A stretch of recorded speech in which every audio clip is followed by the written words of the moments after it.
नैथि NLFनि जोनोम सानाव नुजाथिफैनाय साफ्रोमबो मिडिया कर्मी बिथांमोन साफ्रोमनिसिमबो दिनैनि बे जोनोम सानखौ लोब्बा लानानै जांख्रिथायारि गाहाम हामलायनायखौ बावहरदों। लोगोसे दिनैनि बे NLFनि जोनोम साननि गेजेरजों बर' रायजो राजा आरो बर' हारिनो NLFनि जानानै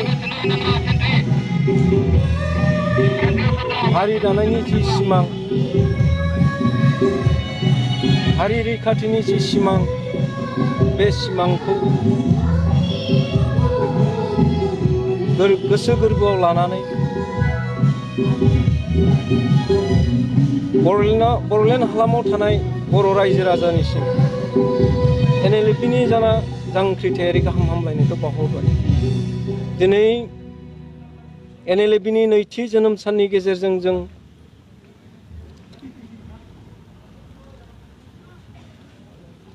हारिनि जि सिमां, बे सिमांखौ लानानै थोंगोरै गोख्रोङै जों सोरखारजों सावरायनो होननानै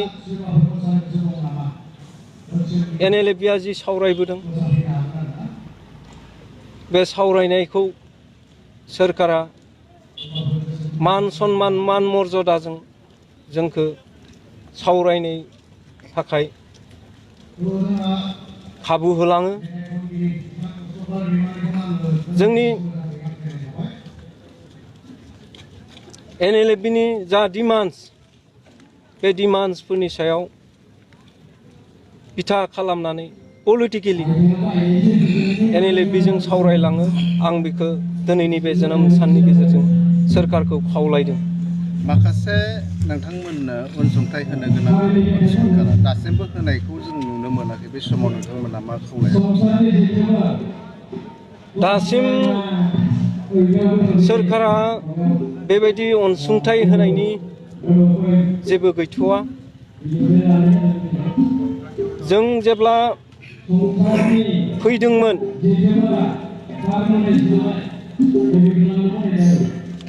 दिनै जों बेवहाय थाफैनाया बोसोरसे खावसे जाहांहां। दिनैसिम सोरखारनि तरफनिफ्राय सावरायनायनि मोजां मेसेज गैथ'वा। आरो NLFखौ जिबायदिहै लाबोदोंमोन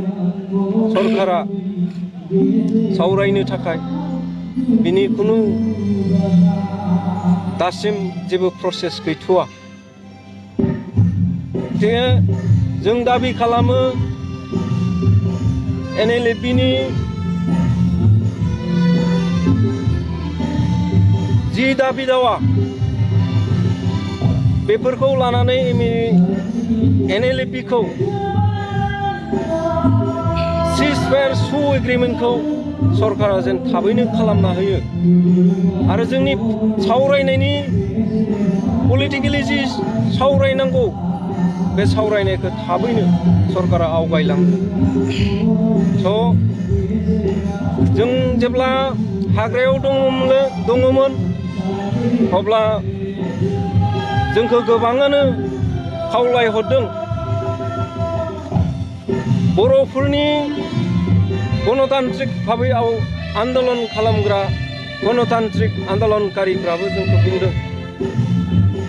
जे नोंथांमोना सावराया लाफ्लानो बेबायदि हाथियार हमनाया मोजां जायासै, नोंथांमोना सावरायफैनांगौ। बिथांमोननि खावलायनाय लेखायै जोंबो आसा मोनसे लानानै जे सावरायनायानो देरसिनब्ला जों सावरायनो थाखाय आवगायनो नाजानायाबो गाज्रि नङा। बेबायदि हिसाबै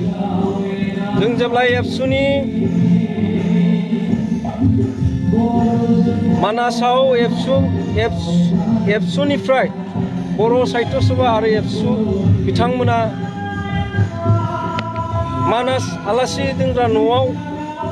सावरायना जोंखौ लिंहरदोंमोन खावलायदोंमोन जों बिथांमोनखौ मान सन्मान होनानै हारिखौ मान सन्मान होनानै बर' रायजो राजानि सायाव फोथायनाय मोनसे लानानै जों आवगायबोदों आरो देरसिन फोथायनायानो बेनो जों जिहेतु बर'नि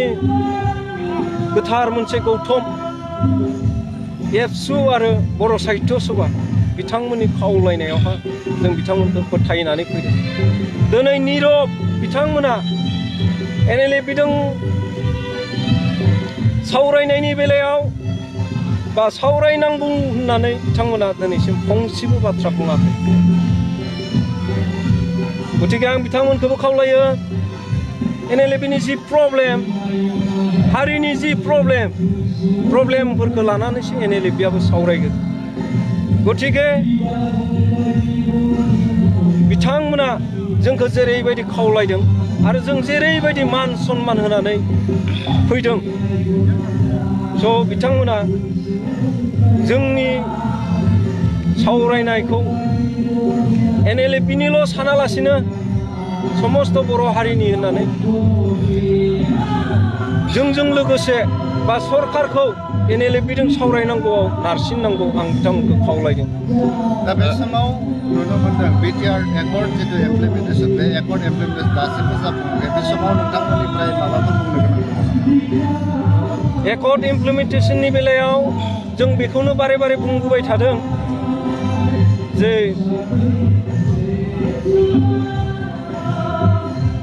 MOSआव जि दफाफोरा दं बे दफाफोरा बबेबा मोनसे मोजां बबेबा गाज्रि जों मोजांखौ लानांगोन गाज्रिखौ जों नागारनांगोन दानख'नायनि बेलायाव आं बेखौनो बुंदों क्लियारै जे जोंनो मोनखानाय जिफोर जोंनि हा मोनखानाय जोंनि जिफोर जायगा बेफोरखौ दानख'नो थाखाय मालाबाबो नाजायिया मोजां मानो होनब्ला जोंनि सिमाखौ मोनखानानै जुदि गाव दानख'नानै लाबावोब्ला जोंहा बेनिसै आरो देरसिन खहा मा जानो हागौ दिनै बारायनायनि बेलायाव जों गोसो होनांगोन गहपुर सिमलगुरिसिम जि बारायनायनि खोथा बुंबाय थादों खिन्थु फारसे जोंहा MOSआव बेसांखिनिखौ जों लिरनानै अफिसियेलि जों बे बारायनायनि सोदोबखौ जों मोननो हायाखै गतिके बारायगोना बेसेबां बारायगोनावबो जों सन्देह दं खिन्थु फारसे जोंहा MOSआव बेसांखिनिखौ जों लिरनानै अफिसियेलि जों बे बारायनायनि सोदोबखौ जों मोननो हायाखै गतिके बारायगोना बेसेबां बारायगोनावबो जों सन्देह दं गतिके जिफोरा बुंबाय थादों सनितपुरा सिमलगुरिसिम बारायनांगौ होननानै बुंबाय थादों जों खावलायो जों बुङो जे इमिडियेट बेखौ सनितपुर हालाम सिमलगुरि जि बारायनाय BTR एग्रिमेन्टनि बाथ्रा बायदियै जों बेखौ थाबैनो बारायनांगौ थाबैनो सिमा थुनांगौ जों बारे बारे खनले 6 मास दों मास मोनथाम दों मास मोनब्रै दों जोङो रायजो राजाखौ थगायनाय बायदि बाथ्रा बुंबाय थायोब्ला जानाय नङा एकर्ड जानायनि 6 मासनि उनाव BTRनि जिफोर दफा BTRनि जिफोर MOS लिरनाय दं गासैबो इमप्लिमेन्ट जानांगौ होननानै बुङो नाथाय गैया रावबो नुवाखै गतिके सनितपुरा बारायो बाराया बेखौ क्लियारै बुंना होनाया मोजां जोंनि दैदेनगिरिफ्रा लाखोमानानै रायजो राजानि गेजेराव खालि गुबुंलेखौल' खालामबाय थायोबा जानाय नङा जों बेखौ खावलायदों हायोब्ला माव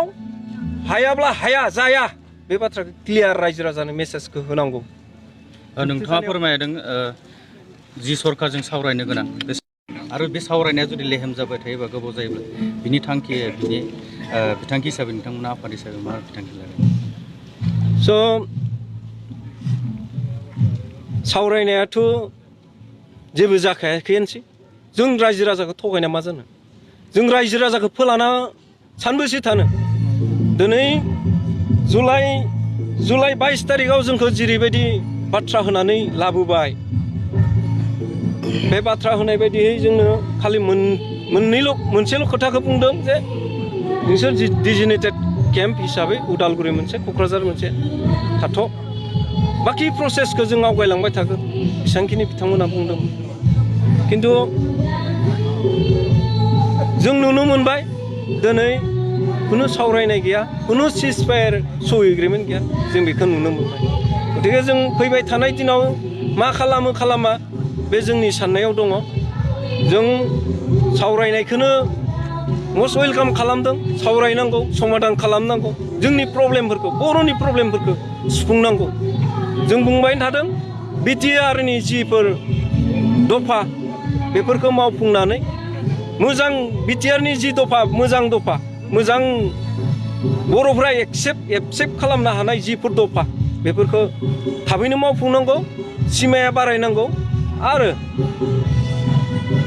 जायफोर एक्स-एनडिपि दङ जोबथेसालियाव दिनैसिमबो जोबथेसालियाव जोबजानानै दं सान्ति सुक्ति होननानै जि सागान होबोबाय बे सागान होनायनि उनाव 100नि खाथियावहा दिनैसिमबो एनडिपिनि लिडार्स केडार्सफोरा दङ जाय सागानगिरि रन्जन दैमारि दिनै बिथांमोनाबो जोबथेसालियाव बावसोमगासिनो दा दिनैसिम हारिनि थाखाय गतिके जोंखौ ओरैनो फोजोबनो सानोब्ला जानाय नङा जोंनि ओंखारफिनलांनायनि आन्दोआवबो मायबा मोनसे बाथ्रा थाखोमानो हागौ गतिके जोंनि बाथ्राखौ मिथिनोब्ला जोंजों सावरायनो नांगोन